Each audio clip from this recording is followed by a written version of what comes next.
قل اے محبوب آپ فرمائیے ان کنتم تحبون اللہ اگر تم اللہ سے محبت کرتے ہو. نبی کریم صلی اللہ علیہ وآلہ وسلم کی خدمت میں بعض لوگ آئے اور انہوں نے کہا کہ ہمیں اللہ کافی ہے, ہم اللہ سے محبت کرتے ہیں, ہمیں آپ پر ایمان لانے کی کوئی ضرورت نہیں. تو اس پر یہ آیت کریمہ نازل ہوئی کہ آپ فرما دیجئے اگر تم واقعی اللہ سے محبت کرتے ہو تو میری محبت اور مجھ پر ایمان لانا تم پر لازم ہے. فاتبعونی پس تم میری فرما برداری کرو. جب تم میری فرما برداری کرو گے تو اس کا فائدہ کیا حاصل ہوگا کہ اس وقت تم اللہ سے محبت کا دعویٰ کر رہے ہو, اور جب تم مجھ پر ایمان لا کر میرے فرما بردار بن جاؤ گے یحببکم اللہ, تو صرف تمہارا دعویٰ نہیں ہوگا بلکہ اللہ تم سے محبت فرمائے گا. وَيَغْفِرْ لَكُمْ ذُنُوبَكُمْ, اور اللہ تمہارے گناہوں کو بخش دے گا. واللہ غفور الرحیم, اور اللہ بخشنے والا مہربان ہے. قل اے محبوب آپ فرمائیے, قل کے لفظی معنی کہو, یہاں سے مراد حضور ہیں. اے محبوب آپ فرمائیے اطیعوا اللہ والرسول, اے لوگوں اللہ اور رسول کی اطاعت کرو. فَإِن تَوَلَّوْا, پس اگر وہ منہ پھیریں, فَإِنَّ اللَّهَ لَا يُحِبُّ الْكَافِرِينَ, پس بے شک اللہ کافروں کو پسند نہیں فرماتا. ان اللہ اصطفیٰ آدم, بے شک اللہ تعالی نے آدم علیہ السلام کو چن لیا, انہیں مقام و مرتبہ عطا فرمایا. ونوحا, اور نوح علیہ السلام کو چن لیا. وآل ابراہیم, اور ابراہیم علیہ السلام کی اولاد میں سے نیک لوگوں کو چن لیا. وآل عمران, اور آل عمران کو چن لیا, یعنی حضرت مریم اور حضرت عیسیٰ علیہ السلام. علی العالمین, تمام جہان والوں پر انہیں فضیلت عطا فرمائی, یعنی عام لوگوں پر ان انبیاء کو فضیلت ہے. اور ان انبیاء میں سب سے بلند و بالا آقا دو جہاں صلی اللہ علیہ وسلم ہے, جن کا ذکر تیسرے پارے کے شروع میں ہے. ذریۃ بعضها من بعض, یہ آپس میں ایک دوسرے کی اولاد ہیں, یعنی آل عمران حضرت عمران کی اولاد ہیں. حضرت عمران حضرت ابراہیم علیہ السلام کی اولاد میں سے ہیں, اور حضرت ابراہیم حضرت نوح علیہ السلام کی اولاد میں سے ہیں, اور حضرت نوح حضرت آدم علیہ السلام کی اولاد میں سے ہیں. واللہ سمیع علیم, اور اللہ سننے والا علم والا ہے. اذ قالت امرأۃ عمران, یاد کرو جب عمران کی بیوی نے عرض کی, ربی اے میرے رب, انی نذرت لک, میں نے منت مانی تیرے لیے, ما فی بطنی, جو بچہ میرے پیٹ میں ہے, محررن, وہ تیری راہ میں وقف ہے, صرف تیری عبادت کرے گا. تو جب انہوں نے یہ منت مانی تو اس وقت آپ امید سے تھیں. فتقبل منی, پس اے مالک و مولا مجھ سے یہ قبول فرما. انک انت السمیع العلیم, بے شک تو ہی سننے والا علم والا ہے. سوال یہاں پر یہ پیدا ہوتا ہے کہ آپ نے یہ منت کیوں مانی؟ یہ آپ نے اللہ تعالی کے شکر میں مانی. حضرت عمران کی زوجہ نے جب چڑیا کو دیکھا کہ وہ اپنے چھوٹے چھوٹے بچوں کو دانا کھلا رہی ہے, تو بچے اولاد کی خواہش آپ کے دل میں پیدا ہوئی. آپ نے دعا کی, اللہ تعالی نے آپ کو امید سے کر دیا. تو آپ نے اس کے شکرانے میں یہ منت مانی کہ اب جو میرے یہاں اولاد ہوگی, جو بچہ پیدا ہوگا, میں اس سے کوئی کام نہ لوں گی اور اسے اللہ کی راہ میں وقف کر دوں گی. تو حضرت عمران نے ان سے کہا کہ آپ نے کیسی منت مانی؟ اگر یہ لڑکی پیدا ہوئی تو سوچو کہ بیت المقدس میں عبادت کے لیے اس کو کیسے دے سکیں گے, کیونکہ لڑکی کا بیت المقدس میں رہنا بظاہر ممکن نظر نہیں آتا. فلما وضعتها, تو حضرت عمران کی زوجہ پریشان ہوئی, اور واقعی ایسا ہوا. فلما وضعتها, پس جب انہوں نے اس بچی کو جن دیا, ان کے یہاں بچی کی ولادت ہو گئی. قالت, وہ کہنے لگی, ربی اے میرے رب, انی ودعتھا انثی، میرے یہاں تو بچی کی ولادت ہوئی ہے، اب یہ بچی اللہ کی راہ میں کیسے وقف ہو؟ واللہ اعلم بما ودعت، اور اللہ خوب جانتا ہے کہ ان کے یہاں کس کی ولادت ہوئی ہے۔ یہ بچی حضرت مریم رضی اللہ تعالی عنہا۔ وَلَيْسَ الذَّكَرُ كَالْأُنثَى، اور لڑکا لڑکی کی طرح نہیں، یعنی اگر یہاں پر حضرت مریم کی جگہ کوئی لڑکا ہوتا تو اسے یہ شرف نہ ملتا جو حضرت مریم کو ملا کہ نبی حضرت عیسیٰ علیہ السلام کی ماں کوئی لڑکا تو نہ بن سکتا، حضرت مریم عورتوں میں افضل و اعلیٰ ہیں۔ تو یہاں پر یہ جو کہا گیا وَلَيْسَ الذَّكَرُ كَالْأُنثَى، اس کے تحت مفسرین فرماتے ہیں لڑکی کی پیدائش پہ انہیں اور کوئی پریشانی نہ تھی، صرف یہی فکر تھی کہ اب بیت المقدس میں اسے کیسے عبادت کے لیے رکھاؤں۔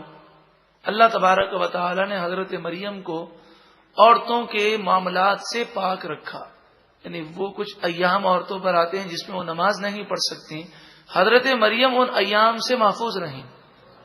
وَإِنِّي، اور بے شک میں نے سمیتھا مریم، اس کا نام مریم رکھا۔ مریم کے معنی عابدہ، عبادت کرنے والی۔ وَإِنِّي أُعِيذُهَا بِكَ، اور بے شک میں نے اس بچی کو تیری پناہ میں دیا۔ وَذُرِّيَّتَهَا، اور اس سے جو اولاد ہوگی اسے بھی میں نے تیری پناہ میں دے دیا۔ من الشیطان الرجیم، شیطان مردود کے شر سے بچاتے ہوئے۔ فتقبلها ربها، پس ان کے رب نے قبول فرمایا۔ بقبول حسن، اچھی طرح قبول فرمایا۔ وَأَنبَتَهَا نَبَاتًا حَسَنًا، حضرت مریم کو ان کی والدہ نے ایک دن بھی دودھ نہیں پلایا، پیدا ہوتے ہی کپڑے میں لپیٹ کر بیت المقدس میں رکھ دیا۔ اللہ تعالیٰ نے آپ پر وہ کرم کیا کہ آپ کو کسی خاتون کا دودھ پینے کی حاجت بھی نہ آئی۔ اللہ تعالیٰ نے آپ کو غیبی رزق عطا فرمایا۔ نباتن حسنن سے مراد یہ ہے وَأَنبَتَهَا نَبَاتًا حَسَنًا، اور ہم نے اچھی طرح ان کی پروان عطا فرمائی، پرورش عطا فرمائی۔ حضرت مریم چند دنوں میں بڑی ہو گئی۔ مفسر نے فرمایا کہ ایک دن میں آپ اتنی بڑی ہونے لگیں جیسے بچہ کئی مہینوں میں بڑا ہوتا ہے۔ وَكَفَّلَهَا زَكَرِيَّا، اور زکریا علیہ الصلاۃ والسلام نے ان کی کفالت لی، یعنی ان کا انتظام سنبھالنے کی آپ نے ذمہ داری لی۔ حضرت زکریا حضرت مریم کے خالو ہیں۔ یہ سعادت آپ نے حاصل کرنے کے لیے مفسرین فرماتے ہیں کہ قرآن اندازی ہوئی۔ بیت المقدس کے جو عابدین تھے ان کی یہ خواہش تھی کہ حضرت مریم کی پرورش اور ان کی کفالت ہم کریں، تو حضرت زکریا علیہ الصلاۃ والسلام نے فرمایا میں ان کا خالو ہوں، مجھے یہ حق پہنچتا ہے۔ مگر وہ لوگ بضد ہوئے کہ یہ سعادت ہم حاصل کریں گے، تو قرآن اندازی ہوئی اور حضرت زکریا علیہ السلام کے نام قرآن نکلا اور آپ نے ان کی کفالت فرمائی۔ کلما، جب کبھی، دخل علیہا زکریا المحراب، جب کبھی حضرت زکریا علیہ السلام محراب میں داخل ہوتے۔ محراب سے مراد عبادت کا حجرہ ہے۔ آج کل جو محراب بنی ہوتی ہے امام کے کھڑے ہونے کی جگہ، یہاں یہ محراب مراد نہیں، کیونکہ یہ تو جو محراب مسجد میں بنائی جاتی ہے یہ تو نہ حضور کے دور میں تھی نہ صحابہ کے دور میں تھی، بعد میں اسے ایجاد کیا گیا، اور چونکہ اس میں کوئی حرج بھی نہیں ہے تو آج پوری دنیا کی مساجدوں میں اس طرح محراب کی یہ شکل دی جاتی ہے۔ مسجد نبوی شریف ہم جب جاتے ہیں تو وہاں کئی محراب بنی ہوئی ہیں، لیکن یہ بات یاد رکھیں کہ اس محراب کا ڈیزائن بعد میں بنا ہے۔ نبی کریم صلی اللہ علیہ وآلہ وسلم جس جگہ آپ امامت فرماتے وہاں آج محراب النبی صلی اللہ علیہ وآلہ وسلم بنی ہے، لیکن اس کی تعمیر بعد میں ہوئی ہے۔ اس جگہ کا تعین لوگوں کے ذہنوں میں پہلے سے تھا، لیکن یہاں پر محراب سے مراد عبادت کا حجرہ ہے۔ بیت المقدس کے ارد گرد عبادت کے حجرے بنے ہوئے تھے، جن میں عابدین عبادت کرتے، ایک حجرے میں حضرت مریم رضی اللہ تعالی عنہا عبادت کرتی تھیں۔ حضرت زکریا علیہ الصلوۃ والسلام جب بھی باہر جاتے تو آپ تالا لگا کے جاتے، اور جب بھی آپ اندر داخل ہوتے وجد عندها رزقا، آپ حضرت مریم کے پاس روزی پاتے، مختلف قسم کے پھل پاتے۔ سردی کے موسم کے پھل گرمیوں میں پاتے اور گرمیوں کے پھل سردی میں پاتے۔ بظاہر کوئی پھل کے پہنچنے کا ذریعہ نہ تھا، یہ غیبی رزق وہ پاتے۔ قال یا مریم، حضرت زکریا علیہ السلام نے ایک دن فرمایا، اے مریم، انا لکی ھذا، یہ پھل تیرے پاس کہاں سے آتے ہیں؟ کیونکہ باہر سے تو میں تالا لگا کے جاتا ہوں اور کوئی ایسی کھڑکی بھی نہیں کہ کوئی پھل دے کر جاتا ہو۔ قالت ہوا من عند اللہ، حضرت مریم بولی یہ اللہ کے پاس سے آتے ہیں۔ یہ حضرت مریم کی کرامت ہے، اور حضرت مریم نبی نہیں بلکہ ولیہ ہیں۔ اس آیت کریمہ کے تحت مفسرین فرماتے ہیں کہ اس سے ثابت ہوا کہ ولیوں کی کرامتیں حق ہیں۔ اللہ تعالیٰ ان کے مقام و مرتبے کو ظاہر فرمانے کے لیے ان کے دست مبارک سے کرامتوں کا ظہور فرماتا ہے۔ ان اللہ یرزق من یشاء بغیر حساب، بے شک اللہ تعالیٰ جسے چاہتا ہے بے حساب روزی عطا فرماتا ہے۔ حضرت زکریا علیہ الصلوۃ والسلام کی عمر 90 سال سے بھی اوپر تھی، اور آپ کے یہاں اولاد نہیں تھی۔ جب آپ نے یہ دیکھا کہ حضرت مریم کو بے موسم کے پھل عطا کیے جا رہے ہیں تو آپ نے خیال کیا کہ میری زوجہ بانگ ہیں اور میری عمر کافی ہو چکی، اولاد کا موسم تو نہیں، مگر اللہ تعالی چاہے تو اولاد عطا فرما سکتا ہے۔ آپ کے دل میں اولاد کی تڑپ پیدا ہوئی۔ ہنالک، اسی جگہ پر، دعا زکریا ربہ، زکریا علیہ السلام نے اپنے رب سے دعا کی۔ قال، عرض کی، ربی، اے میرے رب، حب لی، تو مجھے عطا فرما، من لدنک، اپنی طرف سے، ذریۃ طیبہ، پاکیزہ اولاد، انک سمیع الدعاء، بے شک تو ہی دعاؤں کو سننے والا ہے۔ اس آیت کریمہ سے یہ معلوم ہوا کہ اولاد کتنی بڑی نعمت ہے کہ جلیل القدر نبی حضرت زکریا علیہ السلام اس کے حصول کی دعا کر رہے ہیں۔ جہاں یہ معلوم ہوا وہاں یہ بھی معلوم ہوا کہ جب اولاد اتنی بڑی نعمت ہے تو ہمیں چاہیے کہ جو صاحب اولاد ہیں وہ اس کی قدر کریں اور اس پر شکر ادا کریں۔ دوسری چیز کہ صرف آپ نے اولاد کی دعا نہیں کی، ذریۃ طیبہ، پاکیزہ اولاد عطا فرما۔ جب انسان اولاد کے حصول کی تمنا کرتا ہے تو ساتھ میں یہ تمنا بھی ہو، اے پروردگار نیک صالح اولاد عطا فرما۔ نہ صرف تمنا ہو بلکہ ان کی تربیت پر بھی توجہ دی جائے کہ یہ اولاد اگر نیک صالح ہو تو دنیا میں بھی ہمارے لیے باعث سعادت ہے اور قبر و آخرت میں بھی وہ باعث سعادت ہے۔ اس موضوع پر اگر آپ مزید معلومات حاصل کرنا چاہیں اور اولاد کی تربیت کے جو مراحل ہیں اسے قرآن و حدیث کی روشنی میں سننا چاہیں تو یہ کیسٹ حاصل کریں، گھر کو آگ لگ گئی گھر کے چراغ سے۔ جب اولاد کی تربیت نہیں ہوگی تو یہ جو گھر کا چراغ ہے اسی سے گھر جل جائے گا۔ گھر کو آگ لگ گئی گھر کے چراغ سے، تو اس چراغ کی حفاظت کیجیے اور اس کی تربیت کیجیے۔ فنادتہ الملائکہ، بس فرشتوں نے حضرت زکریا علیہ السلام کو پکارا، وَهُوَ قَائِمٌ يُصَلِّي فِي الْمِحْرَابِ، اس وقت آپ محراب میں اللہ کی عبادت کرتے ہوئے کھڑے تھے، نماز پڑھ رہے تھے۔ محراب سے مراد حضرت زکریا علیہ السلام کا مخصوص کمرہ ہے۔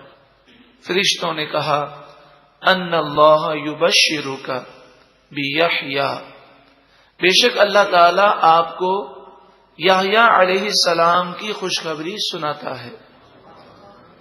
مصدقا بکلمۃ من اللہ، وہ اللہ کے کلمے عیسیٰ علیہ السلام کی تصدیق کرنے والے ہوں گے.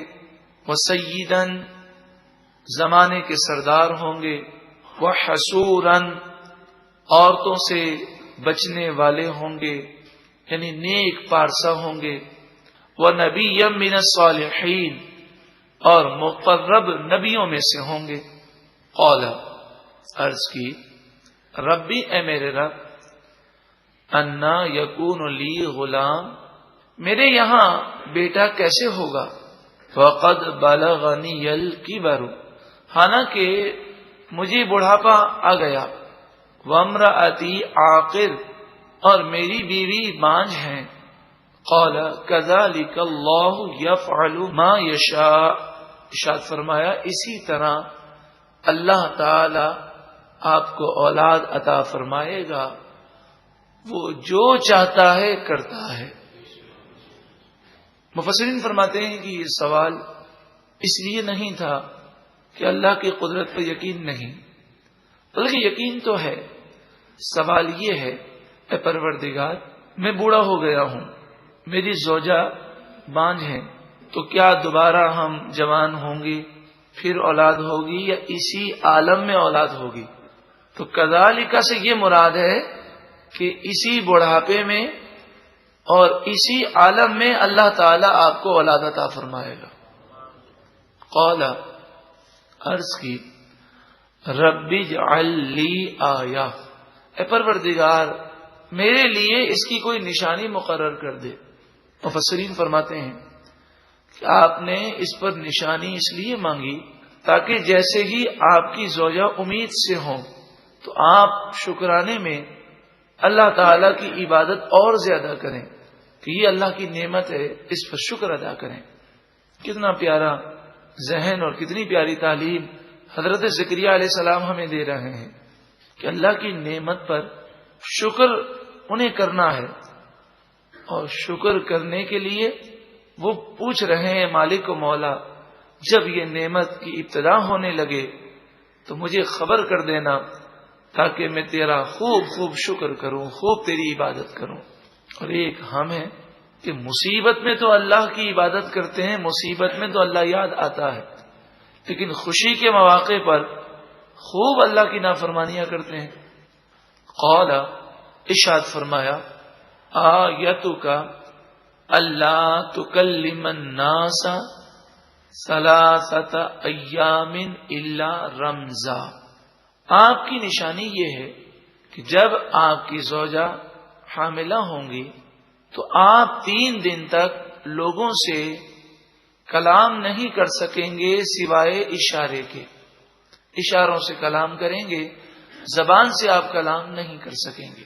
حضرت زکریا علیہ الصلاۃ والسلام کے لیے نشانی مقرر کی گئی، لیکن زبان میں کوئی خرابی نہیں ہوگی، اللہ کا ذکر وہ کر سکیں گے، اللہ کی عبادت کر سکیں گے، لیکن لوگوں سے کلام کرنے جائیں گے تو زبان رک جائے گی 3 دن کے لیے. یہ آپ کی نشانی ہے، آپ سمجھ جائیے گا اور آپ خوب اللہ کی مزید عبادت اور شکر کیجیے گا. وَاذْكُرْ رَبَّكَ، اور اپنے رب کو یاد کیجیے، کثیرن بہت یاد کیجیے. وَسَبِّحْ بِالْعَشِيِّ وَالْإِبْكَارِ، اور اس کی تسبیح بیان کیجیے صبح و شام. حضرت زکریا علیہ الصلوۃ والسلام ایک دن محراب میں عبادت کر رہے تھے، لوگ آپ کے انتظار میں تھے باہر کہ آپ نکلیں اور ہمیں نصیحتیں فرمائیں، ہمیں واعظ فرمائیں. جیسے ہی آپ محراب سے باہر تشریف لائے اور لوگوں کو نصیحت کرنے کے لیے آپ نے زبان استعمال کرنا چاہی تو آپ کو یہ محسوس ہوا کہ لوگوں سے باتیں کرنے کے لیے میری زبان نہیں چل رہی. تو آپ نے لوگوں کو اشارے سے فرمایا کہ جاؤ اللہ کی عبادت کرو، اور پھر آپ 3 دن تک مسلسل محراب میں اللہ کی عبادت کرتے رہے.